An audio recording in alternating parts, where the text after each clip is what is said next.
On reste dans le même domaine avec un nouveau métier, community manager. De plus en plus d'entreprises font appel à eux. Leur mission, gérer la communication, les notoriétés et la présence sur les réseaux sociaux. Cela demande un vrai savoir-faire, comme nous le montre ce reportage de Céline Rouxel et de Jennifer Capaille.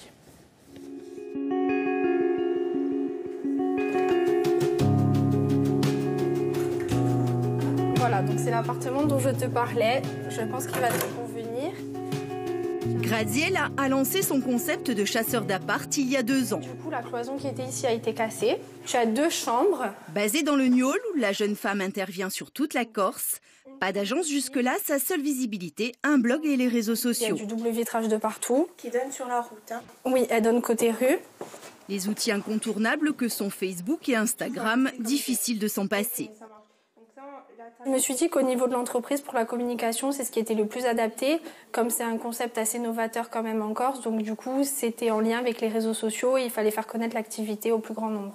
C'était la visibilité qui était intéressante au travers de... Oui, c'était la visibilité, puis c'était aussi de créer une image de marque et puis également pour avoir un portefeuille client dès le départ. C'est à peu près 60% du chiffre d'affaires pour l'année 2018. Loin d'improviser, Graziella a confié sa communication à une société spécialisée dans les réseaux sociaux. Ce jour-là, avec sa nouvelle collaboratrice, elle a rendez-vous avec Marie.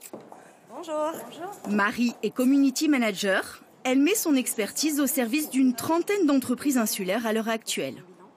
On va essayer de déterminer ensemble les sujets de blog. On pourrait organiser un concours pour la Saint-Valentin. C'est ce que tu souhaitais. Référencement, création de contenu, graphisme, ciblage publicitaire, tout passe par elle. Une prestation personnalisée facturée dans ses premiers prix à 350 € par mois hors taxe. La visibilité sur les réseaux sociaux se gère au quotidien. Demain, on va faire une campagne publicitaire sur une radio, etc. On va le faire dans le cadre d'une promo. Elle va durer 3 semaines. Sur les réseaux sociaux, c'est pas comme ça. On va raconter l'histoire d'une entreprise. On va la mettre en avant. On va essayer de créer une communauté et d'interagir avec des prospects, avec des clients, les fidéliser aussi. Et la visibilité est continue. On a l'opportunité de traiter tous les sujets qu'on veut. Donc on va pouvoir toucher toutes les sensibilités. Cette working girl est en fait une geek. Elle a même été concouriste professionnelle sur Internet pendant quelques années. Parmi ses clients actuels, des entreprises sous clause de confidentialité qui déboursent plus de 2 000 € par mois pour s'assurer ses services. Bonsoir.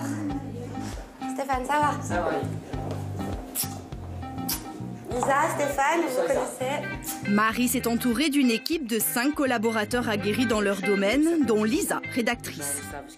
Et pour l'image, c'est pareil, loin du simple cliché que l'on fait soi-même à la va-vite, c'est Stéphane, photographe professionnel, qui s'y colle. Comme ça.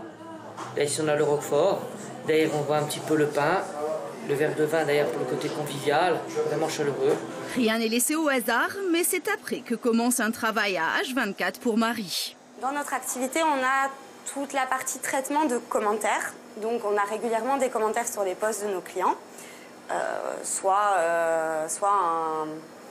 Quelqu'un qui a envie de médire, on les appelle les trolls, et il y en a, ça existe, qui arrivent de la concurrence ou d'ailleurs, ou qui ne veulent pas forcément du bien aux clients. Donc cela, on doit protéger nos clients de cela. Et pour éviter le bad buzz, en bonne geek, Marie développe des robots qui lui permettent de traquer le commentaire par mots-clés. L'essentiel de son temps, c'est derrière un ordinateur qu'elle le passe, et pas seulement en journée, entourée de ses enfants.